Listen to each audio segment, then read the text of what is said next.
In 1770, Oliver Goldsmith wrote, "Sweet, smiling village, the loveliest of the lawn, thy sports are fled, and all thy charms withdrawn."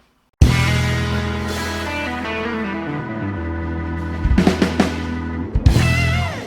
Kinks, Our Village Green Preservation Society, is a remarkable critique of a nation via the fading archetypes of an ageing generation. The Kinks on this album deal with loss and mourning and reflect the decay of the world that they once knew. This is the very kernel of the English pastoral tragedy that deals with that self-renewing pessimism and finds its voice in Hardy all the way through to the gentle irony of John Betjeman, a looking back and the implicit sigh that things will never be as good as they used to be. Writers like Peter Hitchens more recently has written about the loss of nations since the death of Churchill in 1965. So this loss of identity, of Englishness, or trying to define a nation via the potted jams and summer fates, masks an unease in Ray Davies' personal parable to a mythologized past, the sweet scent of nostalgia. Village Green, which was the album's working title, we are regaled with these little vignettes of characters like Do You Remember Walter, Monica and Johnny Thunder, as well as a trilogy of songs that are quintessentially about memory, picture book, pictures in the sand, people take pictures of each other. Pictures in the Sand, of course, was from the same sessions. There was a preoccupation with the past here and a loss of innocence, china cups and virginity. "The past is a curious thing," said George Bowling, who was George Orwell's middle-aged narrator in Coming Up for Air. The nostalgia evoked here is tinged with the hope that this enchanted world just will not fade, as we look at photographs we've taken of each other from a long time ago. A world with borders, a world with values. Some might argue Ray Davies' maudlin streak was actually apparent on something else, but it certainly became a sizable ache by the time we get to the Village Green Preservation Society. Davies creates a series of sketches about picturesque England, beguiling us with the lazy rhythms and bucolic sensibilities of a lost world. The odes about hedgerow, buttered scones, and of course the romantic chug of steam locomotives. But Davies' sardonic tone masks a genuine fondness for the past, which is affectionate and tender, making the album feel like a hazy dream over a pint of warm ale on a balmy summer's day. There's something almost Keatsian about it, drowsed with the fume of poppies and past reminiscences. Interestingly, Davies spent the winter writing songs for the late-night television show At the 11th Hour. As well as exploring new sounds, he'd become enamoured with the mellotron at this juncture, and the mellotron features on a lot of Kinks songs around about this time. He was actually introduced to the instrument by Graham Nash after a visit to Graham Nash's house in 1967.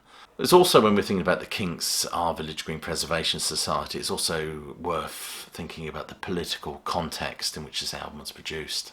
The economic climate at the time was not great. The Labour government launched its I'm Backing Britain initiative to encourage people to buy British goods and support British industry. The entertainer Bruce Forsyth released a single on Pie called I'm Backing Britain, co-written by Pie's musical director Tony Hatch.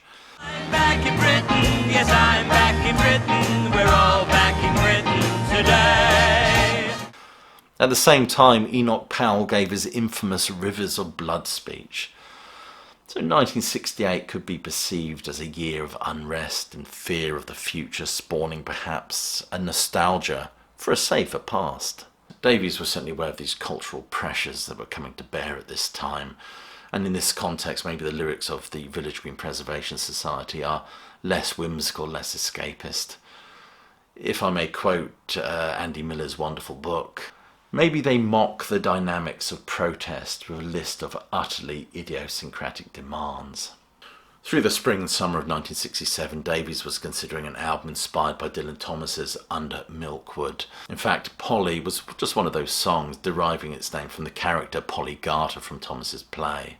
Apparently one of the tracks was going to be called A Hole in the Sock Of, which was a good-humoured swipe at a day in the life from that wonderful Beatles LP. The Kinks' Sunny Afternoon had recently knocked the Beatles' paperback writer off the top of the hit parade after just 1 week, an event Davies would subsequently describe as one of the joys of my life. But the Kinks were the court jesters to the new pop aristocracy. George Melly described them as those brilliant piss-takers. Ray Davies has form regarding the Fab Four, this Beatles baiting, describing Yellow Submarine as a load of rubbish, and Eleanor Rigby as music to please music teachers in primary schools. The problem was the Kinks at this time were a bit of an anachronism, a throwback to the beat boom.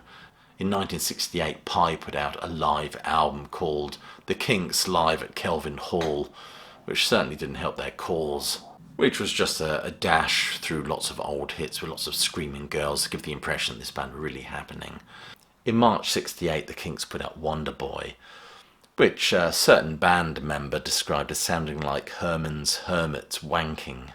But the Kinks were always a kind of a marrying of a very English sensibility with a rock and roll ethos. But if we think about the timeline of the Village Green and the evolution of this album, the Kinks began recording Village Green songs in March 68, and according to Wikipedia, recording of this album was actually paused as the band toured cinemas across the UK, further indicating their diminishing status. The band were unable to support themselves as the headlining act at this time, but instead shared the bill with The Herd. By June 68, the band were obligated to submit a finished LP to their US label, which was Reprise. Of those songs the band had already recorded, Ray sent 15 to the label, and Reprise titled the album Four More Respected Gentlemen.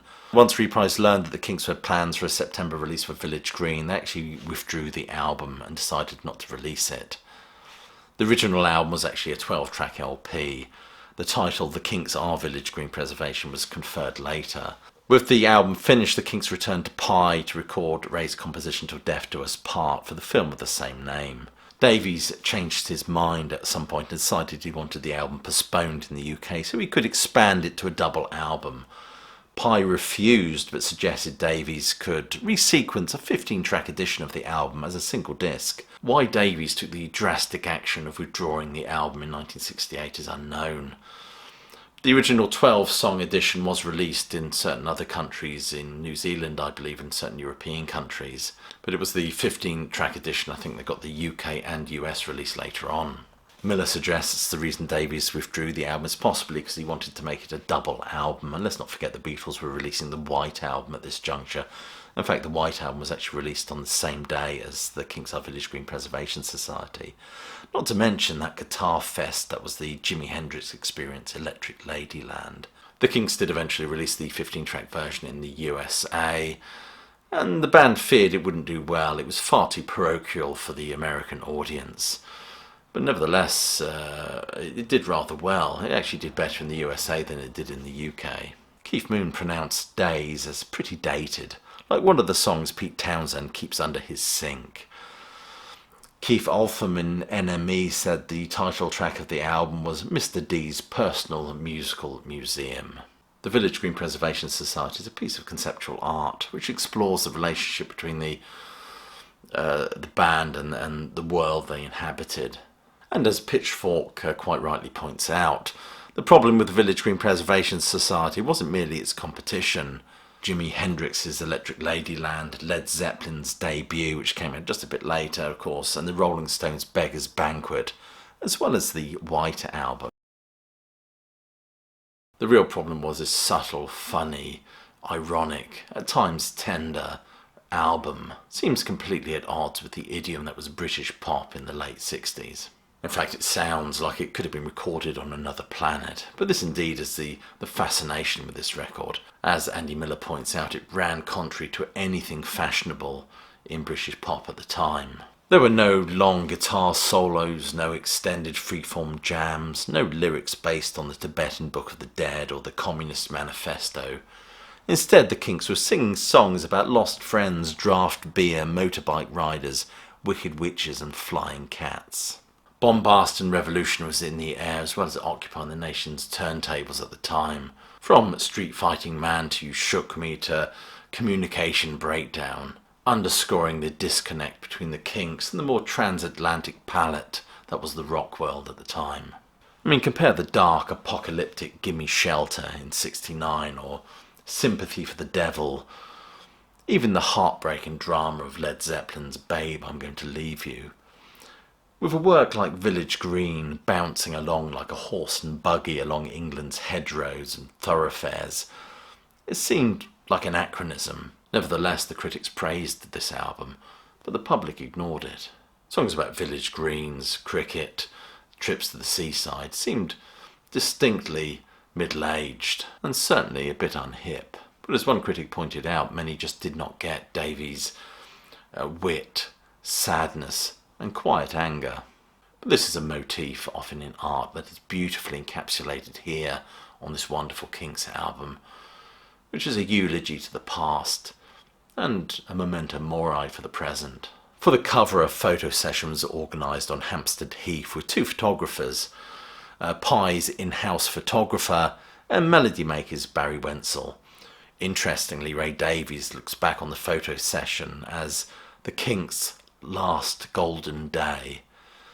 When Barry Wenzel took those last cover shots outside Kenwood House in Hampstead, he was documenting the end of the band.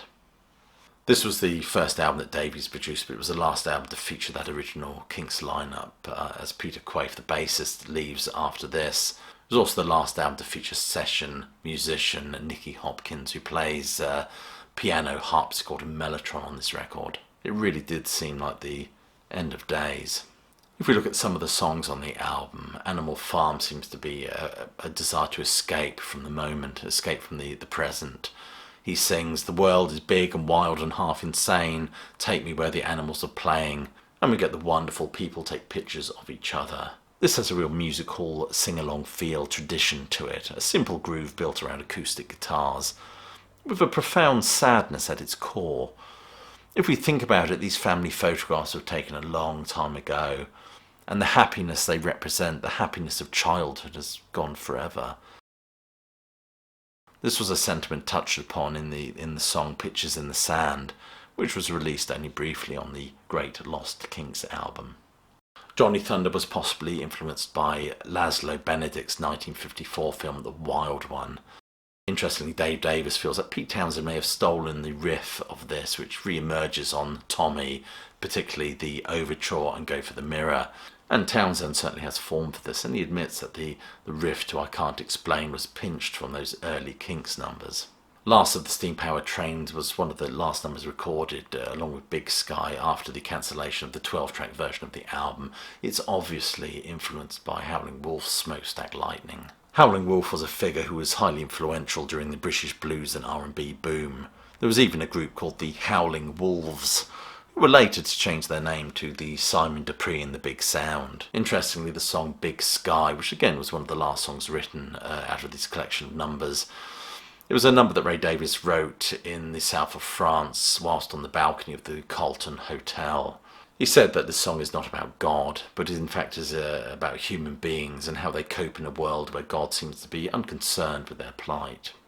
With this album, it seems there is a paradise, but there is also a paradise lost.